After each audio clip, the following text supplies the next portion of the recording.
Gusto mo ba na isipin ka ng babae all the time at maging obsessive sa'yo? Ito ang sikreto. Hindi ka niya iiwan dahil may kulang sa'yo. Iwan ka niya dahil sobra kang available. Sa mundo ng attraction, hindi effort ang panalo. Value ang pinaghahabulan. At kung hindi ka pa handang marinig to, ang taong laging nandyan, siya ang unang napapalitan. Ayon kay Robert Greene sa kanyang aklat na The 48 Laws of Power, what is offered for free is dangerous. It usually involves either a trick or a hidden obligation. Sa madaling salita, kapag binigay mo lahat agad, bumababa ang value mo. Ngayon, ituturo ko sa iyo ang 6 psychological tricks.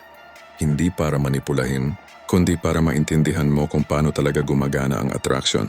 Bago tayo magsimula, kung hindi ka nakasubscribe sa channel na ito, malamang hindi na tayo muling magkikita. Pero kung subscriber na kita, congratulations. Araw-araw kang natututo ng tunay na psychology. Una, the investment principle. Pa-investin mo siya sa'yo, isipin mo ulit to pero mas malalim. Bumili ka ng motor 100K. Hindi ka tumigil doon. Dinagdagan mo ng 20K upgrades. Inalagaan mo, pinaganda mo, pinangalanan mo pa. Ngayon, hindi na siya simpleng motor. Parte na siya ng identity mo. Kaya kahit may mag-offer ng 200K, magdadalawang isip ka. Hindi dahil sa presyo, kundi dahil sa attachment na nabuo mula sa investment. Ito ang tinatawag sa psychology na effort justification, kung saan mas pinapahalagahan natin ang mga bagay na pinaghirapan natin. Ipinaliwanag ito ni Leon Festinger sa konsepto ng cognitive dissonance. Kapag may inilagay kang effort, oras o emosyon sa isang tao, pipilitin ng utak mo na paniwalaan na worth it siya. Kasi kung hindi, aminin mong nasayang ang effort mo at ayaw yan ng isip natin. Kaya anong ginagawa ng utak? Tinaas niya ang value ng taong pinag-investan mo. Ngayon, ilipat natin yan sa attraction. Kapag ikaw ang laging nagbibigay, ikaw ang nagte-text muna, ikaw ang nag-aaya, ikaw ang nag-a-adjust, ikaw ang nag-i-invest. At sino ang mas nagiging attached? Ikaw. Habang siya, wala siyang nilalagay na effort, walang emotional risk, walang dahilan para i-value ka ng mataas. Kaya kapag nawala ka, madali lang para sa kanya. Pero kapag binaliktad mo ang dynamics, kapag siya ang nag-iisip kung bakit hindi ka nag-reply agad, siya ang nagtataka kung kailan kayo ulit magkikita, siya ang nag-e-effort para makuha ang attention mo, unti-unti siyang nag-i-invest.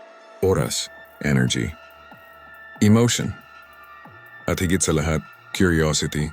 At habang tumataas ang investment niya, tumataas din ang value mo sa isip niya. Ito ang brutal na katotohanan. Hindi ka pinapahalagahan dahil mabait ka. Pinapahalagahan ka dahil may nailagay siyang halaga sa'yo. Kaya tigilan mo ang mindset na, kailangan kong patunayan na worth it ako. Baliktarin mo. Hayaan mong siya ang makaramdam na kailangan kanyang patunayan sa sarili niya. Paano? Hindi sa pagiging cold. Hindi sa pagiging toxic. Kundi sa pagiging balanced. Magbigay ka pero hindi sobra. Mag-effort ka pero may hangganan. Magpakita ka ng interest pero may space. Dahil ang tunay na attraction, hindi nanggagaling sa paghabol. Nanggagaling ito sa mutual investment. At tandaan mo to, kung ikaw lang ang nagbubuhat ng relasyon, hindi yan connection. Responsibilidad yan at mapapagod ka rin. Pero kung pareho kayong nag-i-invest, doon nagsisimula ang totoong halaga. Sa dulo, hindi mo kontrolado kung magugustuhan ka niya, pero kontrolado mo kung gaano ka ka-available, kung gaano ka ka-invested, at kung paano mo pinapahalagahan ang sarili mo. At doon nagsisimula ang tunay na power. Hindi sa pagkuha ng attention niya, kundi sa hindi mo kailangang habulin ito. Ikalawa, the scarcity effect. Hindi lahat ng oras para sa kanya. Harapin natin ang isang katotohanan na madalas hindi sinasabi. Hindi kanya namimiss kung lagi kang nandyan. Isipin mo to. Kapag may bagay na sobrang dali mong makuha, kahit gaano pa niyang kaganda, nawawala ang excitement. Pero kapag limitado, kapag hindi mo agad makuha, mas lalo mo itong gusto. Ito ang tinatawag na scarcity effect. Ipinaliwanag ito ni Robert Cialdini sa kanyang aklat na Influence, the Psychology of Persuasion. People assign more value to opportunities when they are less available. Sa madaling salita, mas mahalaga ang bihira. Ngayon ilapat natin yan sa'yo. Kung lagi kang available mag-reply agad, laging libre para makipagkita, laging nandyan sa bawat oras na kailangan kanya, ano ang nangyayari? Nagiging predictable ka, nagiging ordinaryo ka, at sa mata niya, nagiging replaceable ka, hindi dahil wala kang value, kundi dahil hindi niya nararamdaman na mahirap kang makuha. Pero kapag may sarili kang mundo, may goals ka, may ginagawa ka, May oras ka para sa sarili mo. Biglang nagbabago ang perception niya. Mapapaisip siya, bakit hindi siya nagre-reply agad? Anong ginagawa niya ngayon? Bakit parang hindi ako ang priority niya? At doon pumapasok ang curiosity. At tandaan mo, ang curiosity ang simula ng attraction. Pero mag-iingat ka, hindi ito tungkol sa pagpapanggap na busy. Hindi ito laro ng scene zone o pagpapahirap. Kapag pineke mo, mararamdaman niya yan. Ang tunay na scarcity nanggagaling sa totoong buhay na may direksyon. Sabi nga ni Seneca, "It is not the man who has too little but the man who craves more that is poor." Kapag ikaw ay umaasa sa attention niya, ikaw ang nagiging available. Pero kapag buo ka kahit wala siya, ikaw ang nagiging rare. Ito ang malupit na realization. Hindi niya hinahabol ang taong laging nandyan. Hinahabol niya ang taong may sariling mundo na gusto niyang mapasama. Kaya kung gusto mong maiba, itigil mo ang pagiging always available. Hindi para mawala ka, kundi para ipakita mo na may buhay ka na hindi umiikot sa kanya. At kapag naramdaman niya yon, doon siya magsisimulang lumapit. Hindi dahil pinilit mo, kundi dahil natural siyang na-attract sa bagay na hindi niya agad makuha. Ikatlo, the emotional roller coaster. Hindi puro good guy. Ito ang isa sa pinaka-misunderstood na bahagi ng attraction. Hindi sapat ang pagiging mabait para maalala ka. Masakit pakinggan pero totoo. Ang taong laging predictable, laging okay lang, laging available, hindi nag-iiwan ng malalim na marka.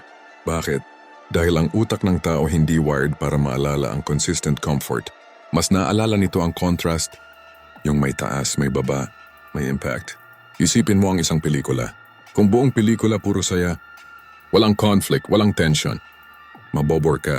Pero kung may build-up, may twist, may emotional highs and lows, hindi mo makakalimutan. Ganon din sa attraction. Ipinaliwanag ni B.F. Skinner ang konsepto ng intermittent reinforcement. Kapag ang reward ay hindi laging predictable, mas lalo itong nakaka-addict. Ibig sabihin, kung hindi niya alam kung kailan ka magiging available, kung kailan ka magiging sweet, kung kailan ka magiging tahimik, mas lalo kang iniisip ng utak niya. Pero linawin natin, hindi ito tungkol sa pagiging toxic. Hindi ito tungkol sa pananakit or emotional manipulation. Ang ibig sabihin nito, hindi ka one-dimensional. May moments ka ng presence. Kapag kasama mo siya, totoo at buo ka. Absence, hindi ka laging nandyan. May sarili kang mundo. Warmth, may connection, may genuine interest. Distance, may boundaries, may control sa sarili. At dahil dito, hindi ka madaling i-figure out. At tandaan mo, ang misteryo ang nagpapalalim ng attraction. Sabi nga ni Carl Jung, everything that irritates us about others can lead us to an understanding of ourselves. Kapag may konting confusion, konting tension, napipilitan siyang mag-isip, at ano ba talaga siya? Bakit parang iba siya sa iba? At habang iniisip ka niya, mas lalo kang nagiging relevant sa mundo niya. Ito ang harsh truth. Kung lagi kang good guy na walang boundaries, magiging komportable siya sa'yo. Pero hindi ibig sabihin, ma-attract siya sa'yo. Ang attraction hindi lang tungkol sa pagiging safe. Ito rin ay tungkol sa emotional stimulation. Yung pakiramdam na may bago, may challenge, may lalim, may hindi agad makuha. Kaya kung gusto mong maalala ka, huwag kang matakot na hindi palaging magbigay. Huwag kang matakot na umatras paminsan-minsan. Huwag kang matakot na ipakita na hindi ka madaling basahin.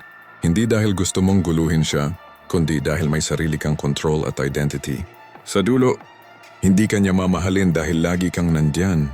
Mamahalin ka niya dahil nararamdaman ka niya at hindi ka niya basta-basta makuha. Ika-4, the pullback technique. Alam mo kung kailan hihinto. Ito ang bahagi na kadalasan hindi kayang gawin ng karamihan, ang umatras. Hindi dahil wala ka ng pakialam, kundi dahil may respeto ka sa sarili mo. Isipin mo to. Kapag ikaw ang laging nagme-message, laging nag-aaya, laging nagfi-fix ng connection, ano ang nangyayari? Unti-unti mong tinuturuan siya na hindi ko kailangang mag-effort kasi nandyan naman siya. At habang tumatagal, lalo siyang nagiging passive. Ngayon dito papasok ang pullback technique. Kapag napansin mong ikaw na lang ang nagdadala ng usapan, ikaw na lang ang interesado, ikaw na lang ang nagbibigay ng energy, huminto ka. Hindi dramatic, hindi pa victim, hindi galit, tahimik lang, controlled, intentional. Bakit ito gumagana? Dahil sa tinatawag na psychological reactance.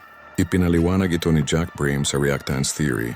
Kapag may bagay na unti-unting nawawala, mas lalo natin itong gustong mabawi. Kapag sanay siya na lagi kang nandyan, tapos bigla kang nawala, mapapaisip siya, bakit hindi na siya nagte-text? May mali ba? May iba na ba siya? At doon nagsisimula ang shift. Hindi mo siya hinahabol, siya na ang nagiging curious. Pero tandaan mo, hindi ito larong pa-hard to get. Hindi ito para manipulahin siya. Ito ay paraan para ibalik ang balance. Sabi nga ni Friedrich Nietzsche, he who has a why to live can bear almost anyhow. Kung may tunay siyang dahilan para piliin ka, hahanapin ka niya. Kung wala, kahit anong effort mo, hindi mo mapipilit. Ito ang masakit pero totoo. Kapag umatras ka, dalawa lang ang pwedeng mangyari. 1. Lalapit siya. 2. Mananatili siyang malayo. At alinman doon, panalo ka pa rin. Bakit? Kasi nalaman mo ang katotohanan, mas mabuti nang maaga mong makita na hindi siya willing mag-invest kesa ubusin mo ang sarili mo. Sa taong hindi ka kayang pahalagahan, ang pullback technique hindi para maglaro. Para ito sa self-respect. Para ipakita na hindi ka desperado, hindi ka dependent, at higit sa lahat, hindi ka option. Kaya sa susunod na maramdaman mong ikaw na lang ang lumalaban, huwag mong pilitin. Huwag mong habulin, umatras ka. Dahil ang taong may tunay na interest, hindi kailangang habulin. Kusang lalapit yan kapag naramdaman niyang nawawala ka. 5. The self-respect frame, hindi ka option. Ito na ang linya na naghihiwalay sa hinahabol at sa pinipili. Kung tinatrato kanyang option at tinanggap mo, ikaw ang nagturo sa kanya kung paano ka tratuhin. Masakit pero malinaw. Isipin mo to. Kapag lagi kang pumapayag kahit last minute ka lang alukin, nagtitiis kahit hindi ka nirerespeto, naghihintay kahit walang kasiguraduhan, ano ang mensahe mo? Okay lang na ganito ako tratuhin. At ang problema, kapag nasanay siya sa ganong setup, hindi na siya mag-a-adjust. Ayon kay Nathaniel Branden, may konsepto ng self-esteem na nagsasabing, ang tingin mo sa sarili mo, iyon ang standard na tinatanggap mo mula sa iba. Kung mababa ang standard mo, mababang trato rin ang kukunin mo. Kaya ang self-respect frame ay hindi lang tungkol sa kanya, tungkol ito sa kung paano mo tinitingnan ang sarili mo. Ito ang brutal na katotohanan na hindi kanya irespeto kung hindi mo kayang irespeto ang sarili mo. Ano ang itsura ng taong may self-respect frame? Hindi siya maingay, hindi siya nagyayabang, pero malinaw ang boundaries niya. Kapag hindi siya pinrioritize, hindi siya nagmamakaawa. Kapag hindi siya nire-respeto, hindi siya nakikipag-compete, umalis siya. Tahimik, diretso, walang drama. Sabi nga ni Marcus Aurelius, you teach people how to treat you by what you allow. Kung pinapayagan mong maliitin ka, matututo siyang maliitin ka. Kung pinapayagan mong maging option ka, mananatili kang option. Pero kapag naramdaman niyang may standards ka, na hindi ka basta-basta pumapayag, na may limit ang tolerance mo, na kaya mong umalis, biglang nagbabago ang dynamics. Hindi dahil pinilit mo siya, kundi dahil nakita niya na may value ka na hindi madaling palitan. At tandaan mo, ang taong may self-respect, hindi naghahabol ng attention. Pinipili niya kung saan siya mag-i-invest. Kaya tigilan mo na ang pag-iisip na, kailangan kong mag-adjust para hindi siya mawala. Baliktarin mo, kung hindi niya kayang ibigay ang tamang trato, kaya kong umalis. Ito ang tunay na power move. Hindi paghabol, hindi pag-impress. Pagpili sa sarili mo kahit may chance na mawala siya. Dahil sa dulo ng lahat, mas okay nang mawala ang taong hindi ka kayang irespeto kesa manatili ka sa sitwasyon kung saan unti-unti mong nawawala ang respeto mo sa sarili mo. At kapag dumating ka sa puntong yon, dun mo marirealize, hindi ka option. Ikaw ang choice para sa tamang tao. 6, the detachment mindset. Kaya mong mawala siya. Ito na ang pinakamabigat at pinakamakapangyarihang prinsipyo sa lahat. Kung hindi mo kayang mawala siya, wala kang tunay na kontrol. Isipin mo ito ng diretso. Kapag takot kang mawala siya, ano ang ginagawa mo? Pinipilit mong ayusin kahit ikaw lang. Hinahayaan mong maliitin ka. Pinipigilan mong magsalita para hindi siya magalit. At sa proseso, unti-unti mong binibigay ang power mo. Ito ang hindi napapansin ng marami. Habang mas attached ka, mas nagiging dependent ka. At habang nagiging dependent ka, mas bumababa ang value mo sa dynamics.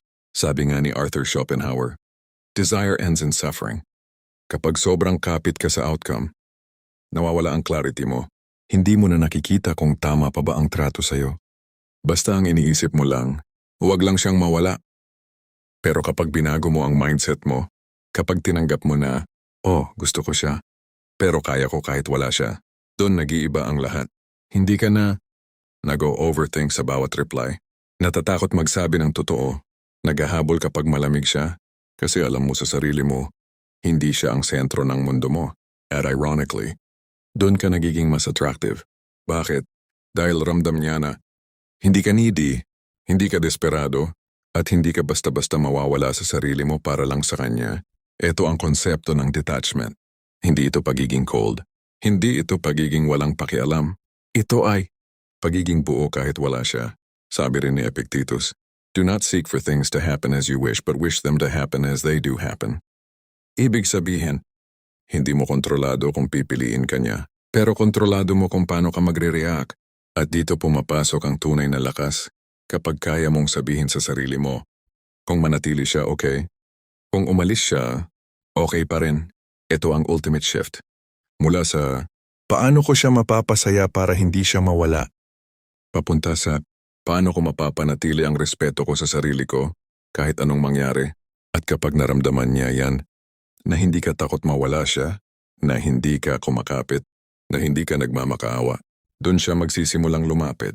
Hindi dahil pinilit mo, kundi dahil bihira ang taong may ganitong mindset. Tandaan mo to.